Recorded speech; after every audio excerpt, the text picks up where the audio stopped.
Astro syndicate ప్రేక్షకులకు నమస్కారం.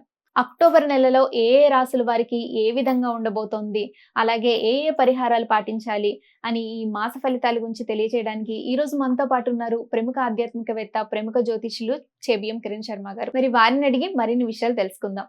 నమస్కారం గురుగారు. శుభమస్తమ. నమస్కారం గురుగారు, వృశ్చిక రాశి వారికి ఈ అక్టోబర్ నెల ఏ విధంగా ఉండబోతోంది, అలాగే ఈ వృశ్చిక రాశి వారికి ఎటువంటి శుభకార్యాలు జరగబోతాయి? ఓం శ్రీ గురుభ్యో నమః. హరి ఓం. శరణాగత దీనార్త పరిత్రాణ పరాయణే సర్వస్యార్తి హరే దేవి నారాయణి నమోస్తుతే. సర్వస్వరూపే సర్వేశే సర్వశక్తి సమన్వితే భయేభ్యస్త్రాహి నో దేవి దుర్గే దేవి నమోస్తుతే. అందరికీ నమస్కారం. 2024 అక్టోబర్ మాసంలోకి వచ్చేసాం. ఇంక 2 నెలలు అయిపోతే మనకి 2024 సంవత్సరం కూడా పూర్తి అయిపోయి ఇంగ్లీష్ క్యాలెండర్ 2025లోకి వెళ్ళిపోతున్నాం. అంటే సమయం ఎంత వేగంగా పరిగెడుతుందో ఆలోచించండి. మీరు అనుకున్నటువంటి ప్రతి పని కూడా వాయిదా వేసుకోవడం వల్ల సమయం ఆగకుండా ముందుకెళ్ళిపోతుంది. మనం అక్కడనే ఉండిపోయేటువంటి అవకాశం కనపడుతోంది. కాబట్టి ఇది అవకాశం అనుకుంటారా, యమపాశం అనుకుంటారా, ఆలోచించే ప్రయత్నాన్ని చేయండి. అలాగే మనం ప్రతి మాసంలో చెప్పుకున్నట్టు ఒక మంచి మాట. నేను ఈ మధ్య సోషల్ మీడియాలో ఒక వీడియో చూశాను. నేను ఒక చిన్న పాప అమ్మ నాన్న దగ్గరికి వచ్చేసి సామెత అడుగుతుంది నాన్నగారితో, నాన్న ఆవు వంటల పొలా మేస్తున్నప్పుడు వాటి యొక్క పిల్లలు దూడలు ఎక్కడ మేస్తాయి అని అడిగితే, అవి కూడా తల్లి ఎక్కడ మేస్తే అది కూడా ఎక్కువ మేస్తుంది, ఎద్దులు ఎక్కడ మేస్తే అవి కూడా అక్కడ మేస్తాయి, పిల్లలు అక్కడ మేస్తాయి అంటారు. అంటే పంట పొలాలు నాశనం చేస్తాయంటారు. ఎందుకు అడిగావమ్మా ఈ మాట అని అడిగితే, మరి తల్లి ఒకవైపు తండ్రి ఒకవైపు మొబైల్ ఫోన్ పట్టుకొని ఉంటే మరి పిల్లలు మేమేం చేయాలి, మేము కూడా మొబైల్ పట్టుకొని తిరుగుతున్నాం కదా అని చెప్తున్నా పాప. ఎవరైనా క్రియేట్ చేసినా లేకపోతే అమ్మాయి స్వతహాగా మాట్లాడినా దానికి అర్థం ఉంది. ఆవు వచ్చేసి పొలం మేస్తే బిడ్డలు వచ్చేసి గట్టున మేవు కదా, అవి కూడా పొలం మీద పడుతుంటాయి. కాబట్టి ఆ తల్లిదండ్రులు మొబైల్ ఫోన్ చూసుకుంటూ ఎవరి రూమ్లో వాళ్ళు ఉంటే పిల్లలు కూడా వాళ్ళ రూమ్లో వాళ్ళు ఉన్నారు, వాళ్ళు మొబైల్స్ వాళ్ళు చూసుకుంటున్నారు. కాబట్టి ఇక్కడ మనం ఆలోచించాల్సింది, మనము మన పిల్లలతో ఎంతసేపు సమయాన్ని కేటాయిస్తున్నాం. సంవత్సరాలు మారిపోతున్నాయి. పిల్లల చదువుల కోసం విదేశాలకి, విద్య అయిన తర్వాత ఉద్యోగాల కోసం, పెళ్ళైన తర్వాత ఆడపిల్ల అత్తవారింటికి వెళ్ళడం, వాళ్ళతో అనుబంధం ఏది, పనోళ్లతో పెంచడం, పనోళ్లతోనే ఎక్కువగా ఉంచడం. వాళ్ళు పనోళ్ళకి ఆత్మీయత పొందుకుంటున్నారు, పనోళ్ల యొక్క తత్వాన్ని నేర్చుకుంటున్నారు. వాళ్ళు ఆలోచించండి. కాబట్టి మనందరం కూడా ఎక్కువ శాతం పిల్లలతో సమయాన్ని గడిపే ప్రయత్నం. 17 ఏళ్ళ అమ్మాయిని కానీ 18 ఏళ్ళ అమ్మాయినా సరే తల్లిదండ్రులు ఆ పిల్లలతో సమయాన్ని గడిపేయడం, అబ్బాయిలతో సమయాన్ని ఎక్కువ గడపడం, వాళ్ళ యొక్క ఆనందాన్ని మనం కూడా పంచుకోవాలి. పిల్లలు కళాశాలలో ఏం చేస్తున్నారు, ఏం చేస్తున్నారు, ఎటువంటివి చూస్తున్నారు, సరదాగా బయటికి ఎప్పుడు వెళ్దాం, కుటుంబ సభ్యులతో మమేకమవుదాం.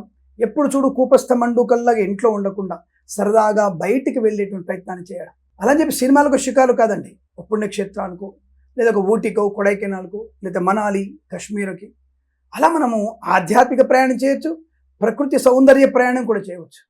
మీ దగ్గర డబ్బులు ఉంటాయి, అందరు వెళ్తారా? డబ్బులున్నంత వరకు వెళ్ళు. భాగ్యనగరం దగ్గర ఉంటే యాదాద్రికి వెళ్ళండి, విజయవాడలో ఉంటే మంగళగిరికి వెళ్ళండి, లేదా పక్కన ఉన్నటువంటి అమరావతికి వెళ్ళండి.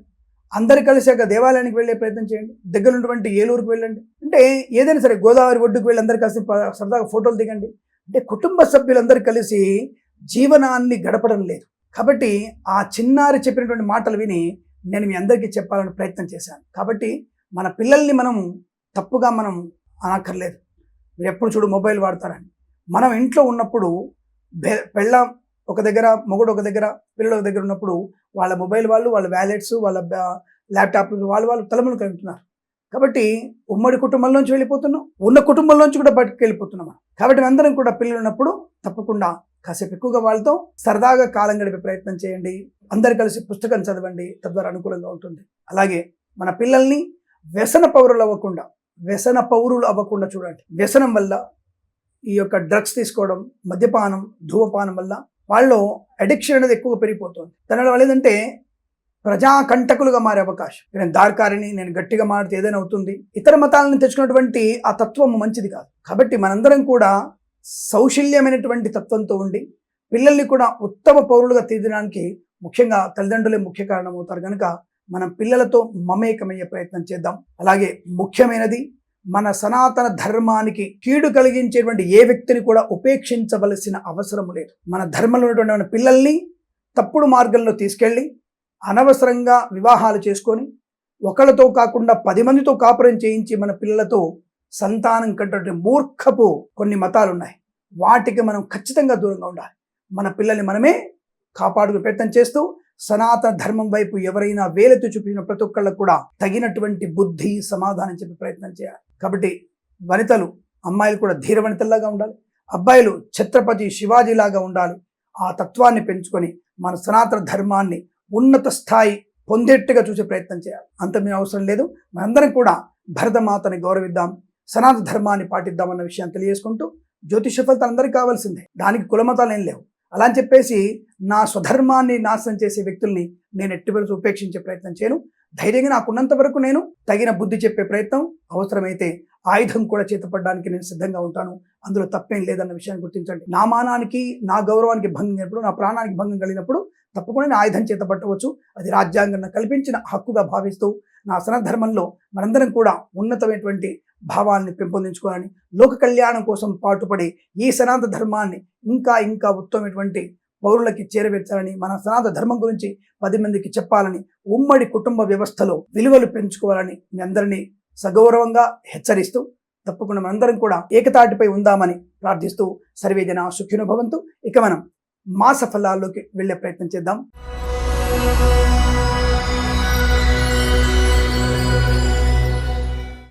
తప్పకుండా ముఖ్యంగా వృశ్చిక రాశి వారికి ఈ అక్టోబర్ మాసంలో ఉన్న ఫలితాల్లో 3వ వారం, అంటే నేను అందరూ కూడా అనుకుంటాను నెగిటివ్ ఫలితాల ముందు చెప్తాను, ఎందుకంటే కీడెంచి మేలెంచాలి ఒకటి, మనకి కొన్ని విషయాల్లో జాగ్రత్తలు పాటిస్తే మనకు అనుకూలంగా ఉంటుంది. అటువంటి విషయాల కోసం నేను ముందుగా నెగిటివ్ ఫలితాలు చెప్తూ తర్వాత మీకు అనుకూలమైన ఫలితాలు చెప్పే ఆనందాన్ని కలిగిస్తాను. సరే, ఏదేమైనా అమ్మాడినట్టుగా పరిహారాలు ఏమైనా ఉన్నాయో ముఖ్యం చూసుకుంటే వీరికి ప్రమాదాలు జరిగే అవకాశం ఉంది.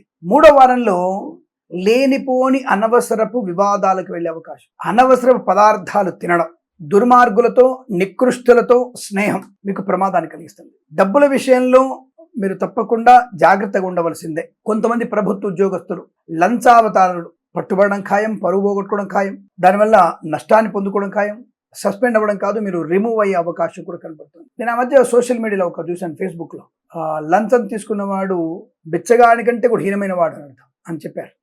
లంచం తీసుకునేవాడు బిచ్చగానికంటే హీనమైన వాడు అని అర్థం. ఎందుకంటే వారు ఇబ్బందుల్లో ఉన్న వాళ్ళను కూడా రాసి రంపాన పెట్టి లంచం తీసుకునేటువంటి వ్యక్తులు. సరే, ఉన్నోడు కాంట్రాక్ట్ 100 కోట్ల కాంట్రాక్టర్కి 10 కోట్ల లంచం అనేది తర్వాత విషయం. కానీ తన భూమి తనఖా గురించి, తన యొక్క భూమి గురించి, తన యొక్క పొలము గురించో స్థలము గురించో వచ్చినప్పుడు కూడా వేదారి మీదకి వస్తున్న ఇబ్బంది పెడుతూ మీరు వాళ్ళని లంచమడడం అనేది, ఇప్పుడు బిచ్చం ఎత్తుకోవడం వల్ల కోసం వాళ్ళకి ఎవరు తోడలేక బిచ్చం ఎత్తుకుంటారు. శాలరీ తీసుకొని మీరు బిచ్చం ఎత్తుకుంటానంటే బిచ్చగానికంటే హీనమైన వాళ్ళని అర్థం అని నేను ఫేస్బుక్లో చూశాను. అది నిజమే అనిపించింది నాకు. సరే, ఆ విషయం పక్క పెడితే 3వ వారంలో వృశ్చిక రాశి వారికి 3వ వారంలో ఏమాత్రం కూడా అనుకూలవంతమైనటువంటి ఫలితాలు కనిపించట్లేదు. ఆరోగ్య భంగం ఒకటి ఉంది, ఉద్యోగ భంగము, విద్యా భంగము, కుటుంబంలో ఇబ్బందులు, లేనిపోని అనర్థాలు కొని తెచ్చుకోవడం, స్వయంకృతాపరాధాలు, అతి ఆవేశము, అతి వేగము, మద్యపాన సేవనము, ఉద్యోగానికి రాజీనామా చేయాలనుకోవడం. పై అధికారి ఒక మాట అంటాడు, పోయేదేముంది, 2 రోజులు అలాగే మళ్ళీ ఇబ్బంది పెట్టాడు, వదిలేయండి. తర్వాత మనం మళ్ళీ మిమ్మల్ని చీదరించుకున్న వ్యక్తే మిమ్మల్ని గౌరవించి మీకు ప్రమోషన్ ఇచ్చి మీకు బెస్ట్ ర్యాంకింగ్ ఇచ్చేటువంటి ప్రయత్నం కూడా ఉంటుంది, మంచి స్టార్ కూడా ఇస్తారు మీరు. కాబట్టి కొద్దిగా ఓపిక ఉండే ప్రయత్నం చేయండి. 4వ వారంలో దైవ చింతన ఎక్కువ చేయండి, భగవద్గీత ఎక్కువ పారాయణం చేయండి, ఇదే పరిహారం. అలాగే తప్పకుండా ఎవరికైనా బ్రాహ్మణుడికి వస్త్రదానం చేయండి, అలాగే చెప్పులు దానం చేయండి, గొడుగు దానం చేయండి. ఎవరికైనా సరే కదా ఈ బీదవారికి మాత్రలు అంటే మందులు ఉంటాయి కదా, అనారోగ్య సంబంధమైనటువంటి ఆరోగ్యం కుదురుపడడానికి మందులు ఏమైనా ఉంటే 2 మందులు ఇప్పించండి. మీ దగ్గర 1000 రూపాయలు ఉన్నాయి, పర్వాలేదు, 100 రూపాయల మందులు ఇప్పించండి. 100 రూపాయలు ఉన్నాయి, 20 రూపాయలు పెట్టి జెండు బాంగ్ కొనియండి బీద వాళ్ళకి. ఇటా మనం కనుక 10 మందికి సేవ చేసినట్టయితే, ఉన్నంతలో సేవ చేసినట్టయితే 3వ వారంలో మీకు అనుకూలవంతమైన ఆనంద యోగాలు ఉంటాయి. అలాగే 3వ వారంలో share market, speculation, communities, cryptocurrency, bit కాయిన్స్కి ఇలాంటి దూరంగా ఉండే ప్రయత్నం చేయండి. అంటే అన్ని రంగాల్లో కూడా, వ్యాపార పరంగా, ఉద్యోగ పరంగా, వివాహ పరంగా, కుటుంబ పరంగా కూడా 3వ వారం కాస్త దిగుడుగా ఉంది మీ జాతకం. కాబట్టి జాతకం నుండి మీ జన్మ జాతకాన్ని చూపించుకునే ప్రయత్నం చేయండి.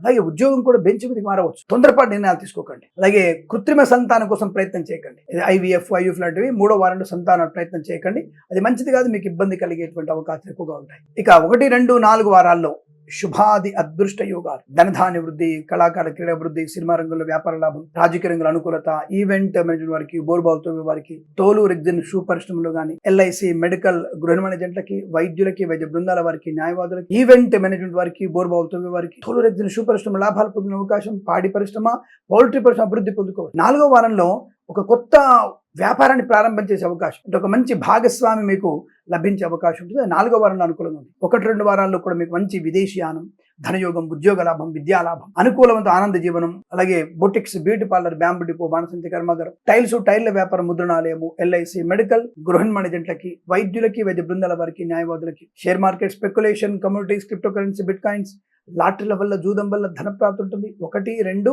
4 వారాల్లో చాలా మంచి ఆర్థిక ప్రయోజనం, అప్పుల బాధల నుంచి విముక్తులయ్యేటువంటి శుభతరుణం, మధ్యవర్తిత్వంలోంచి బయటపడే అవకాశం, ఆత్మస్థైర్యం, వాక్చాతుర్యం, గొప్ప వ్యక్తులతో అనుకూలత, కుటుంబ సఖ్యత, సత్సంతాన ప్రాప్తి, ఐయుఎఫ్ లాంటి కృత్రిమ సంతాన ప్రాప్తి పొందుకోవచ్చు. ఇచ్చిన ధనము తిరిగి వచ్చే అవకాశాలు, నూతన వస్త్ర, వజ్ర, సువర్ణ, వైఢూర్య ఆభరణ ప్రాప్తి పొందుకోవచ్చు. వివాహ సంబంధమైనటువంటి అనుకూలతలు ఎక్కువగా ఉన్నాయి. సోదరుల మధ్య సఖ్యత ఉంటుంది. వివాదమైనటువంటి ఈ ఆస్తి గొడవలన్నీ కూడా అనుకూలవంతంగా మారే అవకాశం, స్థిరాస్తుల్ని కొనుగోలు చేసే అవకాశం, నూతన గృహయోగం, ఖచ్చితమైనటువంటి విదేశీయాలను పొందుకునే అవకాశాలు ఉన్నాయి. సమస్య అనేది మీకు కొన్ని సమస్యలు అనేవి 3వ వారంలో ఎక్కువ కనబడుతుంది. మిగిలిన వారాల్లో మీకు అత్యంత ధనధాన్యాది వృద్ధి పొందుకునే అవకాశం. ఈవెంట్ వారికి, బోర్బాల్తో వారికి, తోలు రెగ్దులు, సూపర్ స్టార్ లాభం, సోషల్ మీడియా, శాటిలైట్ జర్నలిస్టుల వారికి, సీనియర్ సిటిజన్స్ కి, మహిళా మండలికి లాభవంతమైన స్థితి 1, 2, 4 వారాలు. ఆటోమొబైల్, ఎలక్ట్రానిక్, ఎలక్ట్రికల్, విద్యాలయ, వ్యాయామ, చిట్ ఫండ్, ఫైనాన్స్ వ్యాపారంలో కూడా శుభయోగాల పరంపర. ప్రయాణ లాభాలు, విదేశీ ప్రయాణం ఉంటే 2వ వారం పెట్టుకోండి. స్వదేశంలో తీర్థయాత్ర సేవలు ఉంటే 1, 2, 4 వారాలు పెట్టుకోండి. లేదంటే 4వ వారం బుక్ అయిపోయింది, నాకు టికెట్, పర్వాలేదు, బాగుంది. కాస్త మీకు సరైనటువంటి రోజు, ఆ నక్షత్రం బలంగా ఉందా లేదా, నవమి లేకుండా చూడండి. నవమి ప్రయాణం మంచిది కాదు. నవమి రోజు ప్రయాణం చేస్తే మళ్ళీ వెంటనే తిరిగి రావాల్సి వస్తుంది, లేదా తిరుగుతూనే ఉండాల్సి వస్తుంది. కాబట్టి జాగ్రత్త, నవమి రోజు ప్రయాణం చేయకండి. ఇలా మంచి రోజు చూసుకుని ప్రయాణం చేస్తే విదేశీయాన ప్రయాణం ఉంటుంది. తీర్థయాత్ర సేవను కూడా అనుకూలంగా ఉంటుంది. అలాగే కళాకారుల, క్రీడా అభివృద్ధి, సినిమా రంగంలో వ్యాపార లాభం, రాజకీయ రంగంలో అనుకూలత పొందుకోవడం, ఈవెంట్ మేనేజ్మెంట్ వారికి, బోర్బావుతో వారికి, తోలు రెగ్జిన్, సూపర్ లాభాలు, అలాగే మత్స్యకారులకు మత్స్య సంపద, రొయ్యలు, చేపల చెల్లెల వారికి కూడా లాభంగా ఉంటుంది. వేద పండితులు, పురోహితులు, బ్రాహ్మణత్వం, కులవృత్తుల వారికి, ఎల్ఐసి, మెడికల్, గృహ వైద్యులకి, వైద్య బృందాల వారికి, న్యాయవాదులకి అనుకూలవంతమైన శుభయోగాలు, ప్రశాంతమైన జీవనాన్ని పొందుకోవచ్చు. అలాగే boutiques, beauty parlour, bamboo depot, బాణసంచి కర్మాగారం, ఫార్మా, సిమెంటు, ఐరన్, ఇటుకలు, ఇసుక వ్యాపారంలో లాభాలు పొందుకునే అవకాశం. శస్త్రచికిత్స ఉంటే కూడా తప్పకుండా మీరు 4వ వారంలో ఏర్పాటు చేసుకోండి, అనుకూలంగా ఉంటుంది. 4వ వారంలో శస్త్రచికిత్స మీకు శుభాన్ని కలిగించే అవకాశం. అలాగే అనారోగ్యం ఉన్న వాళ్ళు దయచేసి మీరు తప్పకుండా రాహుగ్రహ అష్టోత్తరాన్ని, అలాగే మీ జన్మజాతకం చూసుకొని జన్మజాతకంలో అష్టాధిపతుల యొక్క గ్రహాల యొక్క అష్టోత్తరం చదువుకోండి. వీలైతే జపం చేయించుకోండి. జపం చేయించుకోమనగానే చూశారా, ఈ పాపలందరూ కూడా డబ్బులు ఖర్చు పెట్టి చేసి వాళ్ళ పబ్బం గడుపుకుంటారు. మీరు అందరు ఇచ్చినటువంటి డబ్బులు, సరే యూట్యూబ్ ఛానల్ చూసినటువంటి అందరూ కూడా నాతో జపాలు చేయించుకుంటే అవును నిజంగానే పర్వాలేదని నాకు కూడా ఒక 5 కోట్లు వస్తాయి అనుకోవచ్చు. ఎంతమంది నాతో పూజలు చేయించుకుంటున్నారు? ఏ ఒక్కరూ నాతో పూజలు చేయించుకున్నారా? అట్లాంటిది ఏమి ఉండదే. అలాంటిది అనవసరమైన కామెంట్స్ చేసే ప్రయత్నం చేయకండి. దానికి నేను తిరిగి సమాధానం గట్టిగా చెప్పాల్సి వస్తుంది. కాబట్టి ఆ విషయాన్ని కూడా సంసిద్ధత అయి ఉండండి. ఎటువంటి వాళ్ళకైనా సరే, నాస్తిక, ఆస్తిక, ఓవర్ కాన్ఫిడెన్స్ వాళ్ళు పెకిలిగా పెట్టిన, వెటకారంగా పెట్టిన ప్రతిదానికి సమాధానం చెప్పగలిగేటువంటి ఆత్మస్థైర్యమైనటువంటి ఛానల్ నాది. ఏదో నేను ఉట్టిగా వదిలేసేసి పాపం పోనీలే అనుకునేవాడిని కాదు. అందరు పాపం చెప్తారు కూడా, వదిలేయండి గురువు అలాంటి వాళ్ళని, గ్రామ సింహాలని చెప్తుంటారు. గ్రామ సింహాలని ఎలా తరమాలో అలా తరుముతుంటాను నేను. నా సనాతన ధర్మం గురించి కూడా తప్పుగా మాట్లాడడం వదిలిపెట్టాను నేను.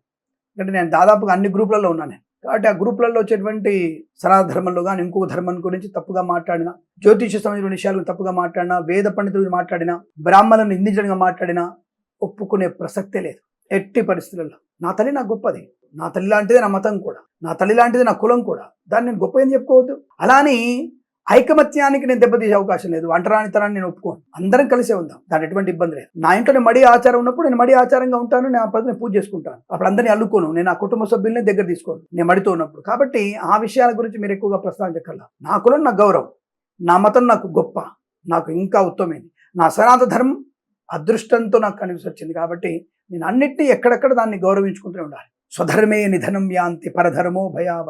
కాబట్టి సరే, ఉపన్యాసం ఎక్కువైపోయింది అనుకోండి. ఏదైనా సరే ఈ రాశి వారికి అనుకున్న ఫలితాలు కనబడుతున్నాయి. విదేశాలు వెళ్ళాలనుకుంటే కూడా తప్పకుండా వెళ్ళవచ్చును. విద్యార్థికి మంచి విద్యాభివృద్ధి, ప్రభుత్వ ప్రైవేట్ సంస్థల్లో ఉద్యోగ లాభం కూడా ఉంది. 3వ వారం తప్ప మిగిలిన 3 వారాలు కూడా మీకు శుభయోగము, ప్రమోషను, ఇంక్రిమెంటు, అనుకున్న చోటికి బదిలీలు, విదేశాలకు కూడా మంచి విద్యా లాభము, ఉద్యోగ లాభము, కన్సల్టెన్సీ ఆధారపడవచ్చు, మ్యారేజ్ బ్యూరో నుంచి శుభవార్త వినవచ్చు, boutiques, beauty parlour, bamboo depot లాంటి వారికి మంచి లాభాలు ఉన్నాయి. ఆటోమొబైల్, ఎలక్ట్రానిక్, ఎలక్ట్రికల్, విద్యాలయ, వ్యాయామ, చిట్ ఫండ్, ఫైనాన్స్ వ్యాపారంలో, రాజకీయ నాయకులకు అనుకూలత, చేనేత వస్త్ర దర్జీ పని చేసే వారికి, పెట్రోలియం, బేకరీ వినోదాలకి, సోషల్ మీడియా, జర్నలిస్టుల వారికి కానీ ఇలా అనేకమైనటువంటి శుభయోగాల పరంపర. రైతన్నలకి పంట లాభం, పూలు, పళ్ళు, కూరగాయలు, మినపగుళ్ళు, చింతపండు, బెల్లం, మిర్చి, పిత్ర పరిశ్రమలో కూడా మంచి లాభాలు ఉన్నాయి.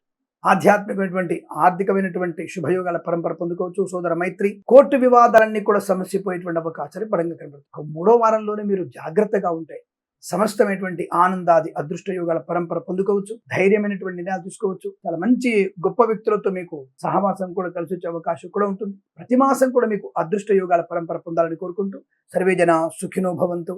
ప్రేమతో మీ కిరణ్ శర్మ. ఇవ్వండి అక్టోబర్ మాస ఫలితాలు. విన్నారు కదా గురుగారు చెప్పిన పరిహారాలన్నీ. మరి అవన్నీ పాటించి మీ అందరికీ శుభం జరగాలని కోరుకుంటూ మరో కార్యక్రమంలో మళ్ళీ కలుసుకుందాం. అంతవరకు సెలవు. నమస్కారం.